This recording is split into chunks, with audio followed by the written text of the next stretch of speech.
Hey, babe. Yes. So one of the things that I want people to understand is that Panama might not be for everybody. I think there's a reason why a lot of people have never heard of it. And quite frankly, there's an expectation that people have that when they come here to visit, they may be disappointed. But for the person that it is made for, perfect solution for expat living, visiting, and the whole 9 yards. The interior is incredibly different than the city where we live. Very different. Would you say? Very, very, very different. So here's what I want y'all to do. I want y'all to tune in, because on the next edition of Behind Closed Doors with the Brookses, we are going to give you a few reasons why few. Panama might not be for you. Let's go.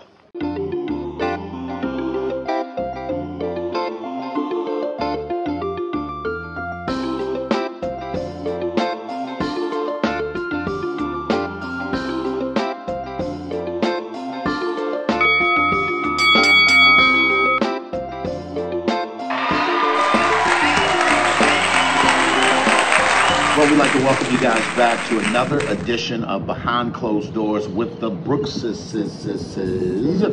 I'm Glenn P. Brooks Jr. I'm an author, I'm a speaker, a relationship coach, and sitting right here next to me is the lovely, light-skinned Tired. We kind of got our steps in the day. Cherie A. Brooks Jr. It's great to be with you guys. So today, we're going to have a conversation about why Panama might not be the paradise you expect. Babe, one of the things that I wanted to kind of address, and we have this conversation with Omar regularly, and there are a lot of misconceptions and misunderstandings about Panama that I think that, quite frankly, and this is coming so that you guys know from the experiences that we've had for living abroad here in Panama City over the last year, a little bit more than a year. And we have had over 100 people, families or friends, come to this country, connect with us since we've been here. And this is also coming from the varying degrees of expectation that they've had, things that they saw, and things that quite frankly, they didn't know. And as much as, we love to show how beautiful this country is, and it is, I think it's beautiful for a certain kind of person. I agree, especially if you're looking to relocate here. If you're coming for vacation, depending on what type of vacation you're coming for, depending on your expectations when you come, it may not quite be what you expect. So one thing that was significant for us, and we're going to actually give you guys three things. So the first one is kind of a cultural shock. So a lot of people say they want to go away, they want to go somewhere that's peaceful. But I don't know if people really understand what peaceful is like here. Yeah. There's a significant change in the pace of life here. Things are slower, everything moves slow. Yes. And that takes adjustment, that takes getting used to. And so when we say a slower pace of life, yes, particularly for us as expats, we're not, the hustle and bustle of daily going to and from work, but even those that work here, it's not the same as in the States. But also that translates to service. Right. So the service is not going to be that quick pace. They're on everything right away. They move at a much slower pace. Yeah. Now, it's going to get done. Yeah. It's going to get done with excellence, but it's going to be slower.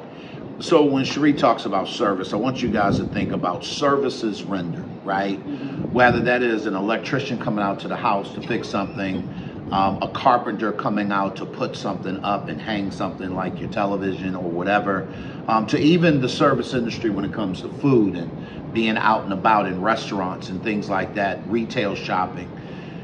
There is a pace that they move at here, and they refer to it as mañana. Mañana. Although we all know that mañana translates to tomorrow. However, it doesn't literally mean tomorrow to Panamanians. It can mean tomorrow, but often it means I'll get to it when I get there. And I think that, to be really honest, for most people from North America, we move at a very different pace than that. Right. Even when we're on vacation, like we have a level of expectation of quote service that we put on other people. And I am going to challenge you, whether you come here to visit or come here to live, is to really pay attention to the culture of the rhythm that they move at here. Right. So, for example, so in the States, if you schedule to have the cable company to come out to do an install, they'll usually give you a 4-hour window.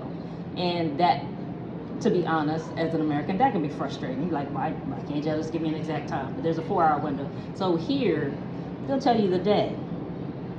We'll be there tomorrow. Can you tell me a time? Tomorrow. And then as it gets closer to the end of the day, you may get a call, hey, we're not going to make it today, we'll actually make it tomorrow.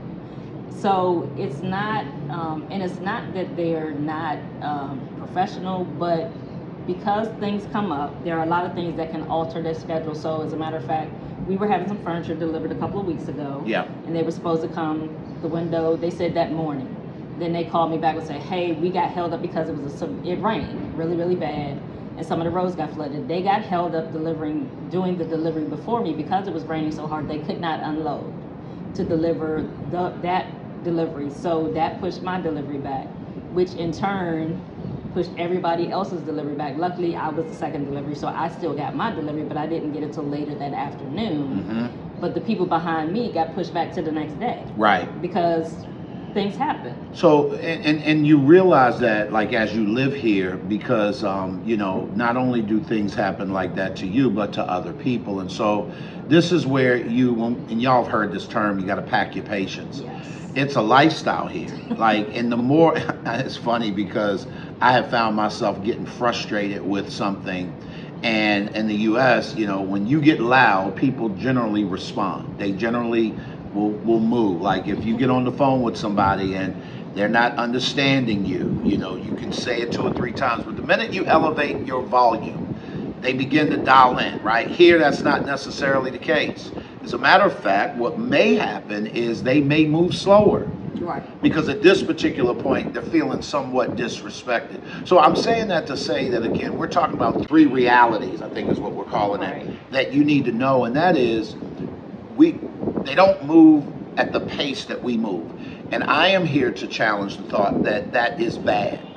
Because I think we associate that, guys, with, I know I have, as poor service. Right. Like, how dare they say, we associate that with not having good integrity or have integrity, right? Mm-hmm. You promise this, yeah, I want that. Mm-hmm. But when the entire culture is that way, it's not you.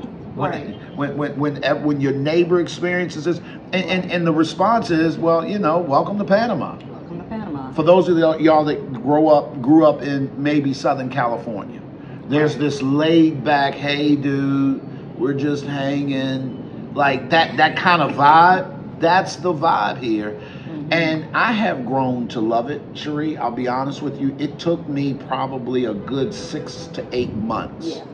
I'm being dead honest, y'all, where I had to recognize, Glenn, you getting frustrated isn't fixing anything. Right. And so if you're coming to visit Panama, you're going to experience this in restaurants, particularly. But the flip side of it, so the service will seem slow, but number one, you have to remember, they are preparing your meal. They prepare it as you order it. So the stuff is not pre-prepared in many cases. Also, they want you, when you come into a restaurant, they want you to feel, it's pretty much they're welcoming you into their home. It's like you're coming to somebody's house. They want you to sit, to enjoy your experience. They're not gonna, the waiter or wait staff is not gonna come and hound you every 5 minutes. Do you need anything? Do you need anything? Do you need anything? They're gonna wait for you to summon them when you need something for you to come. Now, the tricky thing with that when we first came was that they don't bring you the bill either until you ask for it. Because what they're not gonna do is they're not rushing you out. That part. You can go to a restaurant, have dinner, and sit there for 2 hours, 3 hours, and they will not bother you. Won't You're say sitting there having a a conversation. They want you to enjoy your meal. They want you to enjoy your time there. Your company. And so if you look at it from that perspective, it won't be frustrating. But if you go in, hey, I got an hour, I need to get in and out, you may not want to do that because they are not going to move based on your sense of urgency. That part, and I think that, Cherie, you hit the nail on the head. This is not about your sense of urgency. It's about doing it the way they do it. Right. And so this is where I challenge, and particularly my expat friends, like, yo, we ain't in the U.S. Right. Restaurants are not fast food. And that's why you moved here. Right. Like, so I think that, you know, and we got a couple other things we want to share with you guys.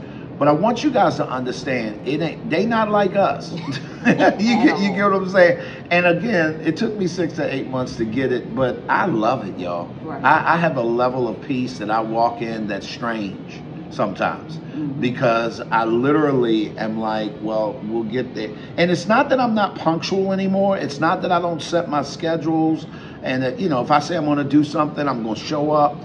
But there is a lot more grace, I think, I have with other people, because I recognize, no, when in Rome, do as the Romans. Like, this is how they move. So get yourself together. Right. And so speaking of grace, this is where grace is really going to be required. So you see all the scenic views, all the beautiful views of people out in the interior, at the beaches, at the waterfalls, on these trails. Right.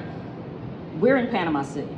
Right. In the city. Panama City is the only city, when I say city, that will resemble anything like in the States as far as the infrastructure. When you get outside of the city, you are in the jungle.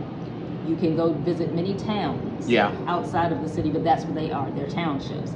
And therefore, they don't have the infrastructure that we have here in the city. So they are subject to power outages. They are subject to water restrictions or lack of running water, depending on how far out you are. And so when you come to a place like Panama and you go on one of these, you want to go on an excursion out to the interior, be prepared. There may not be a bathroom. There may not be running water. There may not be electricity. And also be aware that although they may be wired for electricity, they have power outages often in the interior, because if there's a storm or anything, their power goes out really quickly because they don't have the backup system. They don't have the built-in infrastructure that we have here in the city. So when we talk infrastructure, so for example, I have friends in the U.S. who have backup generators connected to their house. We're talking, you know, the power goes out because of a storm. There is a generator that automatically kicks on and kicks in. That is not uncommon in the U.S. Now, there are people who have actual generators that they can set up and that they're running to the house and things like that. Here, you need to automatically assume that there is no backup power when you're moving in the interior, because to assume that, you're most often going to be wrong. Now, are we saying that it is not fun or not exciting? No. But it does require a certain kind of mindset, and the question you have to ask is, like, how are you built? I was in the Army, Sheree was in the Marine Corps. You know, if we need to make an adjustment, we can. We can rough it, we can do those things and not have a problem with it. But I will tell you that it's not something we expect to do, because we haven't done that in 40 years in terms of, you know, being in the service. So you're built a certain kind of way. Sheree and I are not beach people. The amenities that come at beach resorts are different than the amenities here in the city, here in Panama. So that's another thing that you need to really understand. There are not many resorts in Panama. You are living on the economy. You are literally living about like the locals would live. Even if the place is really nice, it is really nice without air conditioning. It is really nice without a huge bathroom per se. So I just want you guys to understand, and again, it's not everywhere. If you're talking about going to a U.S. property, maybe this particular resort is owned by a U.S. company, that might be a little bit different. But there are a lot of people, that's what they want, and that's why they come here. Right, and so if you are a backpacker, if you are a person who likes to hike, if you're a person that likes to camp, you won't have any problems in the interior, because you already have that mindset. But you're not going to go glamping. Nope. Here in Panama. Not easily. You have to prepare yourself mentally when you go into the interior. I remember the first time we went to Colon, and we went out past Colon to the beach areas. We were not prepared for the restroom situation. We were grossly underprepared. Now, I was prepared for having to walk, and I wasn't, because I had flip-flops on. I wasn't even prepared. We wasn't even prepared to walk. So I was not prepared, but because of my mindset, I was able to make that adjustment. But I remember having to go to the restroom, and we literally had to walk across a plank to get over to a shack to go to the restroom that had no running water. I love it. it was pretty much a hole in the ground. Right. And was able to use the facilities. That was the facility. That is it. That was it. So you need to be prepared. You need to take your hand sanitizer. You need to take your wipes. You need to take all your things with you That part. You go, so that you are prepared for that. And also another thing to be mindful when you're outside of the city is even access to medical facilities. That part Are very that limited the further out in the interior you go. And so you want to be very mindful of your own physical capabilities. You don't want to overextend yourself. You want to be very careful. Accidents do happen, but you want to make sure you have things in place that if something does happen, you're somewhat prepared and can make it back to the city. It's funny because one of the times that we had some friends that came and we went over to Cacique, I'm sorry. Mm-hmm. And in us doing that, we took a boat over to a sort of like a remote island, mm-hmm. right? And in doing that, we kind of went to a marina that was an established marina. They had fuel, they had a little retail store. We got out the boat, went to the restrooms there, and then we continued our journey. Here's what was really, really funny to me. While we were just out and about, we came upon this one little area where they were building some homes. The driver of the boat that we had, Omar's cousin, but the driver of the boat knew the people who were building the home, and they were just kind of talking, you know, across the bow of the boat a little bit. Here's what's crazy. There was a monkey that was walking out of the wood line up to where the guy was at the shoreline talking to us. And I'm like, yo, does he know there's a monkey walking up behind him? Now, you have to understand, y'all, yes, he knows. He feeds them. Right. They're coming down because they're friends. Right. What's going through my mind is a wild monkey. We're pulling up to the shore, and the folks in the boat with us are like, let's get out. I'm like, let's not. Because in my mind, y'all, here's, and again, let me help you understand, because this is a problem until it's not. Right. What happens? We get out the boat. The monkey gets scared. He, in not trying to hurt us, hurts one of us. There's somebody that gets scratched. Where are you going to get that taken care of? Yeah. God forbid he has something, because he's a wild animal, that requires immediate attention. I don't know if it's venomous. I don't know if it's rabies. I don't know if anything. Now, y'all are sitting here thinking that's a little overthinking. But my concern is, if that happened to you, what do you do? Right. Are you prepared? Right. We literally are like 2.5 hours away from the city. We're literally 2.5 hours away from the city. And not including the boat ride. We're out in the water. That's another probably 20 minutes to get back to the shore. Then we'd have a 2.5 hour with no traffic. Right. No. And even if we wanted to get to a medical facility, you were a good hour away from that through really rough terrain to the nearest clinic, if they can even help you. Why am I saying all this? Obviously, these are worst case scenarios. Do y'all know people come without thinking through stuff like that? Right. And so they don't have minimal basic needs. There's no first aid kit on the boat. There's no person who understands or maybe is qualified to do CPR on the boat. Right. And this is how tragedies happen, because people come to places like this thinking one thing, but they just are not prepared for the reality. Right. So my word of caution would be, if you visit any tropical place, whether it's Panama or anywhere else, make sure you're prepared. Have your first aid kit with you. Have, backup power for your phone. Have those things so that in the event something happens, you have that. Like I said, have your wipes, have all your things, but go prepared. Don't just leave your hotel and just go jump in the car and just go and not be prepared. Take water, take snacks with you, because that's another thing. When you get out into the interior, the roads are not the best necessarily, depending on where you're going, but also traffic.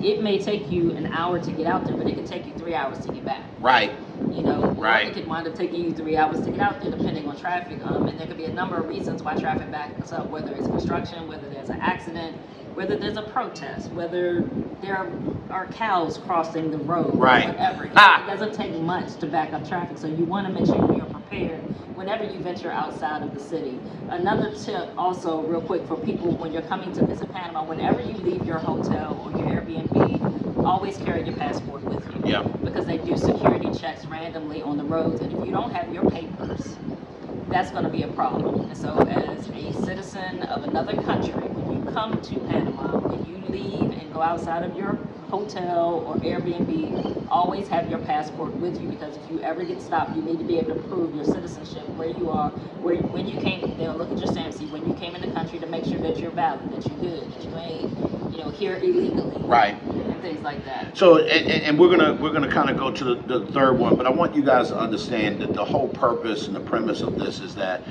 this is paradise for us.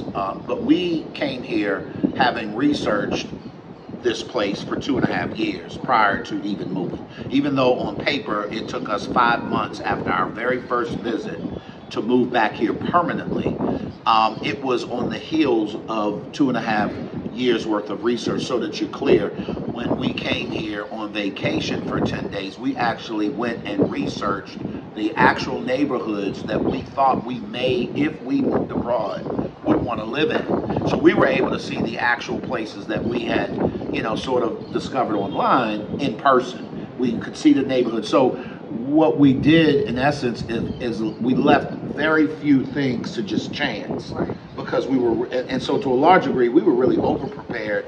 And I think that it blessed us on the back end, because there's very little here that catches us off guard, or that surprises us these days. Right. And so number three, the reality of heat, humidity, and rain. Oh, Jesus. So Here we go. The heat here is a real thing. Now, I love being warm. I love heat. I don't have a problem with the heat, but not everybody is built like that. Now, the humidity here is different. We're from the East Coast, and so humidity there is very thick. It can affect you, muggy. You have trouble breathing. All of that is that heavy humidity. This humidity is not like that. It's probably more reminiscent of like Florida. But rainy season here is 9 months out of the year. Now, it does not rain every day. It's not tropical storms or anything like that. But during those 9 months are the most humid times of the year. So there's humidity in the air all the time. So for any of you guys that have followed me, you've seen my various different hairstyles. I don't wear my hair out because my hair attracts moisture. And so my hair is it's a little past my shoulders, but as soon as I come outside with it out, it shrinks up because of the humidity. And so those are things to be mindful. You want to come with clothing that, wicks away moisture and humidity. You want to make sure that you are always hydrated, that you stay hydrated. And you want to be prepared for the heat. You want to bring a hat if you're going to be out, out and about. You want to make sure you have some covering. But it's coming from the East Coast, especially during the winter months. This is very pleasurable to come and enjoy here. And actually from December through March is dry season, so it's not as humid. Right, exactly. Here. So that's really the ideal time to come. Exactly. Now it's going to be hot, but it's not humid. It's not as humid. Panama really has 2 seasons, dry season and rainy season. And rainy season, right now it's rainy season. So it's going to be overcast. It's going to be windy. It's going to rain off and on. The humidity is a real thing. And I think that what Cherie said is important, and you can't underestimate that in different regions of the country, it gets super hot. Now, let me say this. Panama has various regions within the country itself, ecosystems that are not like the other. So, for example, when you go out to the western part of the country, or anytime you venture outside of the city towards the interior, you have to understand that you're going elevation-wise up in the mountains. And the further you go west, the further or the higher the mountainous ranges go. We were just out flying the drone and hanging out. Sundays, we're trying to establish a Sunday dinner family kind of a routine. And the temperature difference was almost 10 degrees. I mean, right away. And when you get out into the interior like that, it happens. Now, it's still rainy season, it's still windy, but the temperatures begin to drop. That's why a lot of expats tend to live in townships that are more in the interior, your Chiriquí region, right? They want cooler, because they want the cooler temperatures. Cherie and I had to ask ourselves the question, what there's a trade-off for that. So when you choose the cooler regions, the trade-off is infrastructure. And let me just say, when we say cooler, we're talking about 70s. Yeah. You're not getting there's no snow degrees, here. No 50s. There's no freezing rain here. There's none of that. So when we say cool, that's exactly what we're talking Right, so if you're anywhere along the coastline, like we're here in Panama City, which is right along the coastline, if you're in Colon, so if you're along either of the coastline, it's going to be warmer. Yes. Other places like that, you're going to have a slightly cooler temperature, not going to have quite as much humidity because you are interior, you're not right near the ocean. Like here, the average temperature in Panama City is usually between 80 and 90. It's cool today. This evening, it's actually cooled off some. The wind is blowing, you can tell because, it's a storm coming in.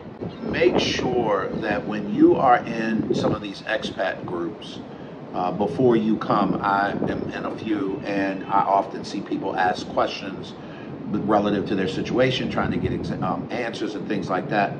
Make sure that whoever is responding actually is here. Right.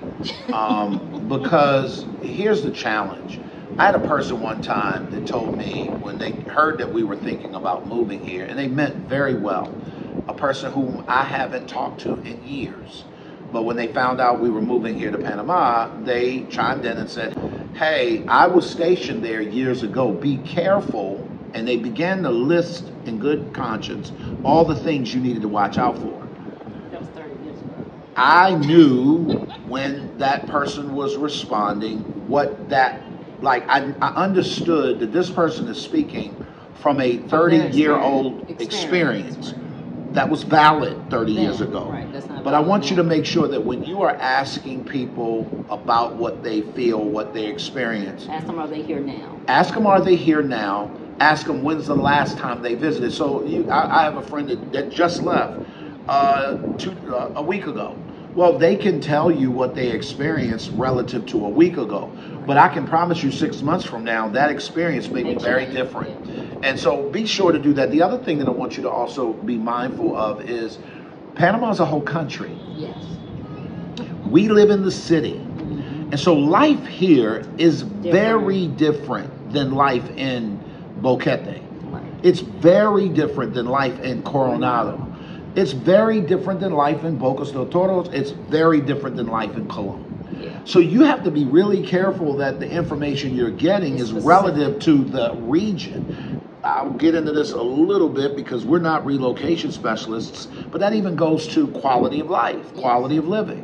What we pay for a condo here in the city is a very different number than you might pay for a condo on the beach in Coronado. And even with that, it depends on where in the city you are. That also is another and part. What you're looking for, what amenities, it's people will often ask this blanket question: How much does it cost to live in Panama City? I can't answer that because I don't know what your requirements are. I don't know what you're looking for. I don't know what part of the city you're talking about. I don't know what your individual needs are. Correct. So it's unfair for somebody to say, well, I paid this, but that's my particular situation. That's where I stay. That may not be what you're looking for. I can tell you for a fact, here in El Cangrejo where we live, what we pay to stay here is vastly different than people who live across the street from us. Right. Like literally on the same street, you walk out front of our building, there are buildings on the other side of the street, and I can promise you there's a remarkable change in price. So, and we're in the same city. Yeah. We live on the same street. Yeah. That's the point I'm making. So why am I saying all that? Do your research. The links that are in the descriptions below. You'll find people who we trust, people who we have done business with, that we would love to, you to get your questions like that answered. Recently, somebody asked me how much, what's a good price for rent? Bro, what do you mean what's a good price for rent? If you're from New York City, a good price for rent might be $3,000 a month. Right. But if you're from Jackson, Mississippi, a good price for rent might be $750. Right. So y'all see where I'm going with that? So you got to be really, really careful, and people will often DM us asking us very general questions, and we do our best to read and respond to everything, but y'all, there are things that you kind of got to, and the last thing I will say, if you are serious, you think you may want to move here, do yourself a huge solid. Come visit. So if you have not, please subscribe, join the channel. Also, check the description. Check the information there. We also are starting our new membership program on YouTube. We closed our Patreon and we're moving that over here. So if you'd like to support us, there are a number of ways that you can support us so that we can continue to bring you valuable content that's both entertaining and informational.